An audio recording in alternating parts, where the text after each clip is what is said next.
प्राडाच्या 6 सदस्यांनी कोल्हापूरमधल्या छत्रपती शिवाजी मार्केट परिसरात असणाऱ्या कोल्हापुरी चप्पल दुकानांची पाहणी केली आहे। यावेळी त्यांनी कोल्हापूर चप्पल विक्रेत्याशी संवाद साधला। कोल्हापुरी चप्पलेचे एवढे प्रकार असतात हे प्राडाच्या सदस्यांनी पहिल्यांदाच पाहिलंय। दरम्यान कोल्हापुरी चप्पलेला जागतिक स्तरावर मोठी बाजारपेठ प्राडाच्या माध्यमातून उपलब्ध होईल असा विश्वास अध्यक्ष ललित गांधी यांनी व्यक्त केलाय।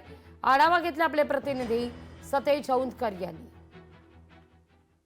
कोल्हापुरी चप्पल दुकानांची पाहणी करताना प्राडाचे काही अधिकारी आपल्याला या ठिकाणी दिसून येत आहेत। प्राडा कंपनीचे जे 6 सदस्य आहेत ते काल कोल्हापुरात या ठिकाणी दाखल झालेले होते आणि ते कोल्हापूरचा जे छत्रपती शिवाजी महाराज चौक आहे या चौकामध्ये जे या ठिकाणी दुकान आहेत कोल्हापुरी चप्पलांची ते या ठिकाणी सगळे पाहणी करताना दिसून येत आहेत। खरं तर काल त्यांनी कोल्हापूरच्या कारखान्यांची या ठिकाणी पाहणी केलेली होती आणि दुसरीकडे पाहिलं तर आता ते कोल्हापुरी चप्पल जे उत्पादनं आहेत वेगवेगळे प्रकार आहेत त्यांची माहिती घेताना या ठिकाणी हे सगळे दिसून येत आहेत। महाराष्ट्र चेंबर ऑफ कॉमर्सचे अध्यक्ष आहेत ललित गांधी यांच्या उपस्थितीमध्ये हे सगळे या ठिकाणी सदस्य आहेत ते दाखल झालेले आहेत आणि कोल्हापुरी चप्पल कशी बनते, तिची विक्री कशी होते, कोणकोणते प्रकार आहेत हे मात्र ह्या ठिकाणी जाणून घेतल्याचं आपल्याला पाहायला मिळते। हे सगळे सदस्य आहेत ते आता कोल्हापूरच्या छत्रपती शिवाजी महाराज चौकामध्ये ज्या या ठिकाणी चप्पल लाईनची दुकानं आहेत या ठिकाणी दाखल झालेले आहेत आणि या ठिकाणी ते स्वतः पाहणी करताना दिसून येत आहेत।